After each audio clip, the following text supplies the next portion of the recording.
लड़की के लिए एक आदमी के प्यार में गिरना काफी आसान है अगर उसके पास अच्छा लुक और पैसा हो। अर्जुन चाहता था कि एक ऐसी लड़की उसकी वाइफ बने जो इससे आगे देख सके। उसे ये जानने की जरूरत थी कि अवंतिका उसके साथ बुरे समय में भी रहेगी या नहीं। उसे ये जानने की जरूरत थी कि उसके पास पैसे ना होने के बावजूद भी क्या वो उसे इतना ही प्यार करेगी। अवंतिका, क्या तुम्हारा दिल तब भी वैसा ही होगा जैसा आप है? अवंतिका की आंखें उसके प्यार और स्नेह को देखने के लिए छिलमिला रही थीं। मेरी छोड़िए, आप बताइए, क्या आप वही इंसान होंगे जिसे मैंने प्यार किया था? क्या आप वही इंसान होंगे जो मेरी फीलिंग्स की परवाह करता है, जो मुझे दूसरी प्रायोरिटी से सबसे ऊपर रखता है, हर चीज से ऊपर? उसने धीरे से कहा और अर्जुन को अपने और करीब खींच लिया। क्या आप फिर भी वही आदमी होंगे जो हर उस चीज के लिए कड़ी मेहनत करता है जिसका उसने सपना देखा हो? अगर आप तब भी वही आदमी बने रहेंगे जो मुझसे बेहद प्यार करता है, तो मैं आपसे हमेशा प्यार करूंगी और आप हमेशा सिर्फ मेरे रहेंगे और मैं आपकी। अवंतिका ने उंगली पर शादी की अंगूठी घुमा दी। मैं हमेशा आपके साथ रहूंगी, भले ही अंगूठी हीरे से सजी हुई ना हो, अगर ये तार से भी बनी हुई हो, मुझे कोई फर्क नहीं पड़ता, क्योंकि मेरा दिल आपके पास है और आपका दिल मेरे पास, और हमारे साथ जीने के लिए इतना ही काफी है। मैं तुम्हारे इन शब्दों को हमेशा याद रखूंगा अवंतिका। अर्जुन ने उसके कान में ये बोलने से पहले उसके सिर पर एक किस कर दिया। अर्जुन का दिल उसके पास रहने से सहजता से भर गया था। अवंतिका ने कहा, वैसे हमें ये नहीं भूलना चाहिए कि हम यहाँ किस लिए आए हैं। अर्जुन का हाथ पकड़कर अवंतिका ने अर्जुन को उसकी माँ की कब्र तक पहुंचाया। उसने इशारा किया कि ये ही वो कब्र है जहां वो बूढ़ा आदमी उनसे पहले खड़ा था। अर्जुन ने उस कब्र की सरल जटिल नक्काशी की सराहना की जिस पर उसकी सास का नाम लिखा हुआ था। उसने उसकी कब्र पर जल रही अगरबत्ती और फूलों पर एक अच्छी तरह से नजर डाली जो हर कोने में मेमोरियल कैंडल के साथ रखे गए थे, जो अवंतिका ने अपनी माँ की याद में रखी थी। अर्जुन ने अपनी सास की कब्र पर ध्यान दिया और उसने देखा कि अवंतिका ने उस कब्र पर कुछ मोमबत्तियों को जलाया था जो उसने अपनी माँ की याद में वहां जलाई थी। वाह, मैं चाहती हूँ कि आप किसी से मिले। अवंतिका ने मोमबत्ती को जलाते हुए श्रद्धा से कहा, क्या आप इस सुंदर आदमी को देख सकती हैं? कि मेरे पति हैं। वो मुस्कुराई और उसकी आंखों में साथ में आंसू भी थे। पिछले कुछ सालों से जब भी वो अपनी माँ की कब्र पर आती थी वो अकेली होती थी। अर्जुन फिर उसके साथ एक अगली कब्र पर चला गया और अवंतिका ने फिर वही किया। उसने वहां भी कुछ कैंडल्स को जलाया। पापा, आप सही थे। जरूरी नहीं कि कोई राजकुमार किसी लड़की को एक पैर में जूते रखने के लिए कहे जब तक कि वो सिंड्रेला को नहीं पा लेता। अवंतिका हंसी। लेकिन क्या आप मुझ पर विश्वास करेंगे अगर मैं कहूं कि ये इसलिए ऐसा है क्योंकि वास्तव में राजकुमार ने सिंड्रेला को अपनी पत्नी बनाने के लिए रिश्वत दी थी? अपनी पत्नी के बोलने के बाद अर्जुन ने सिर झुकाकर अपने ससुर को सम्मान दिया। Thank you Avantika, thank you so much मुझे इनसे मिलाने के लिए। और मैं आप दोनों से वादा करता हूं कि मैं आपकी बेटी को हमेशा खुश रखूंगा। उसकी आंखों में कभी आंसू नहीं आने दूंगा, भले ही मेरी आंखों में कितने आंसू क्यों ना आ जाएं। इतनी परेशानी और दिल के दर्द के साथ अब अवंतिका इतने सालों में शांत हो गई थी। उसे यकीन था कि अर्जुन हमेशा उसके साथ रहेगा।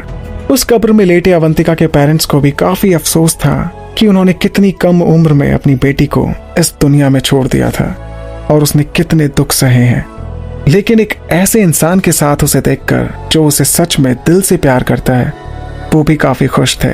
वो कब्र से ही उन दोनों को दुआएं दे रहे थे। मैं इसकी देखभाल करूंगा। मैं आपको यकीन दिलाता हूं कि ये मेरे साथ हमेशा खुश रहेगी, एक खुशहाल जिंदगी बिताएगी। अब आप दोनों आराम कीजिए। अर्जुन ने अपने दिल में वादा किया और उसने अपनी पत्नी के कंधों को पकड़ते हुए उसे सहारा दिया।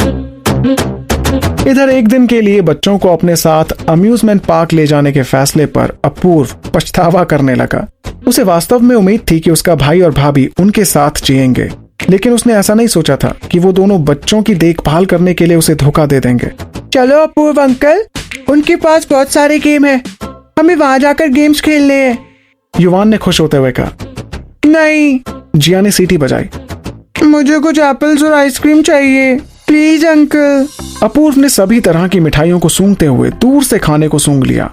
बारबेक्यू किया हुआ मीट और पॉपकॉर्न की बटर वाली खुशबू, वो खुशबू उसे शुरुआती यादों में ले गई। अर्जुन के साथ जब वे दोनों बच्चे हुआ करते थे। बच्चों, ये ब्रेसलेट पहनो। अपूर्व ने बच्चों को 2 हरे रंग के बैंड दिए जिन्हें उसने उनकी कलाई पर पहना दिया। तुम मुझसे ज्यादा दूर मत भटकना और ये बैंड सिर्फ इसलिए हैं ताकि तुम कहीं गुम ना हो जाओ। बच्चों के उल्लास के साथ अपूर्व ने बच्चों को फॉलो किया क्योंकि वे बूथ के पास भाग रहे थे। वे छोटे बच्चों के ग्रुप में खेलने वाले बूथ की तरफ चले गए और उन्हें एक बूथ मिला जहां वे कुछ खिलौने जीत सकते थे। जब वे अपने अपूर्व अंकल के पास गए तो जिया के हाथ में एक टेडी बेयर था। ये इतना बड़ा था कि वो मुश्किल से देख पा रही थी कि उसके सामने क्या है। अपूर्व ने अपना सिर हिलाया और टेडी बेयर ले लिया जो उसकी भतीजी ने अभी अभी गिफ्ट में जीता था। देखो, वहाँ एक बूथ है जहाँ हम थोड़ी और चीजें जीत सकते हैं। युवान ने पार्क के दूसरी तरफ इशारा किया। अपूर्व सोचने लगा, जब वो छोटा था उसने इस तरह के खेल क्यों नहीं खेले। अपने हाई स्कूल के दिनों के समय से वो आमतौर पर अपने दोस्तों के साथ स्कूल के अम्यूजमेंट पार्क में जाता था। ठीक है, लेकिन सिर्फ एक गेम, अपूर्व ने मान लिया। बच्चे 7 सुनहरी मछलियां जीतने में सक्षम थे और उनमें से हर एक को अपने नाम करना चाहते थे। वहां पहुंचकर बच्चे उस गेम में मौजूद उन 7 सुनहरी मछलियों को जीतना चाहते थे जो उन्हें सही निशाना लगाने पर मिलती, और बखूबी निशाना लगाने के बाद उन्होंने उन 7 सुनहरी मछलियों को जीत भी लिया था। हमें इन्हें क्या नाम देना चाहिए भाई? जिया ने अपने भाई से पूछा। मुझे नहीं पता, युवान ने कहा। हम इस स्पॉटेड मछली का नाम हैप्पी रख सकते हैं, उसने कहा और अपने मुंह के पास की जगह से थोड़ी फूली हुई सुनहरी मछली की तरफ इशारा करते हुए कहा। अपूर्व ने उसे देखा और अपने सोडा से एक सिप ले ली। उन्हें उनके नाम रखने की इतनी जल्दी थी कि वो इन्हें एक कहानी के किरदारों के साथ पौनों के नाम पर रखना चाह रहे थे। मुझे ये पसंद है, जिया ने मुस्कुराते हुए कहा। ये कितना बुरा है ना कि अवंतिका आंटी हमारे साथ नहीं आ पाई यहाँ। ये बहुत खुश और रोमांचक दिन था, लेकिन ये थकान और परेशानी के साथ खत्म हो गया। वो आज के लिए एक बेबी सिटर कैसे बन गए थे। अपूर्व ये सोच सोचकर परेशान था कि वो कैसे इन बच्चों के लिए एक बेबी सिटर बनकर रह गया था। वो बेंच पर बैठ गया और अपने माथे से पसीना पोंछने लगा, जबकि बच्चों ने पूछा कि क्या उसके पास कुछ मिठाइयां हैं जो वो खा सकते हैं। अपूर्व ने ना में अपना सिर हिलाया और उन्हें कैश दे दिया, ये कहते हुए कि वो उससे बहुत दूर ना जाएं और जो चाहें वो ले लें क्योंकि वो अब बहुत थक चुका है। दोनों बच्चे आइसक्रीम लेकर वापस आ गए। जिया के एक हाथ में गुलाबी गुब्बारा भी था और उसके दूसरे हाथ में उसने आइसक्रीम पकड़ रखी थी। अपूर्व ने देखा कि वो भी आइसक्रीम चाहता था। बच्चे ही क्यों अकेले एंजॉय करें और वो ही अकेला क्यों परेशान हो, उसका भी मन हो सकता है कुछ खाने का। वो जुड़वा बच्चों से कई सवाल कर रहा था और बच्चे उसके इन सवालों को अब और नहीं सह सकते थे, इसलिए उन्होंने बोर होकर अपूर्व से कहा, अपूर्व अंकल, हम घर कब जाएंगे? मुझे अवंतिका आंटी की याद आ रही है। अंकल, क्या आपको लगता है कि अर्जुन अंकल और अवंतिका आंटी के साथ हम हमेशा के लिए रह सकते हैं? अपूर्व अंकल, आपने अर्जुन अंकल की तरह शादी क्यों नहीं की? बच्चों के इन सवालों ने अपूर्व को हैरान कर दिया। उसने कभी नहीं सोचा था कि इस तरह की बात जिया के दिमाग में आ जाएगी। वो अजीब तरीके से हंसा और अपनी भतीजी की आंखों में देखने की कोशिश करने लगा, क्योंकि अपूर्व अंकल को अभी शादी करने की जरूरत नहीं है। उसके पास उसकी प्यारी सी भाभी है, उसके पास उसका प्यारा सा भैया है जो उनका ख्याल रखता है। उसने जवाब दिया, क्यों नहीं है? लेकिन फिर भी अपूर्व अंकल, ये कोई बात नहीं हुई। युवान ने यह कहकर अपना सिर एक तरफ झुका लिया। उसकी भौहें सिकुड़ गईं। अपूर्व भी थोड़ा हिचक गया। उसने वास्तव में नहीं सोचा था कि उसे बाहर जाना चाहिए और एक लड़की को डेट करने के लिए ढूंढना चाहिए।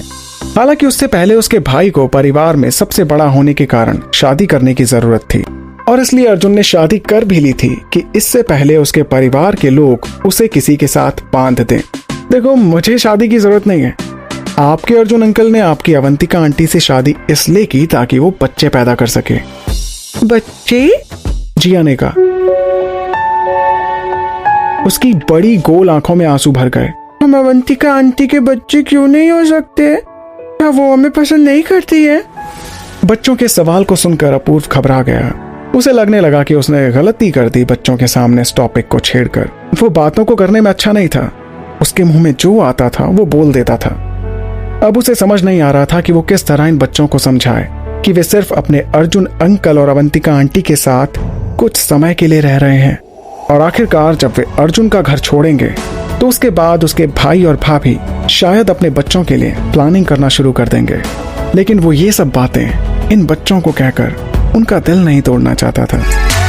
क्यों होता कैसे होता है जानू ना, इश्क विश्क प्यार प्यार लफ्जों में कहा।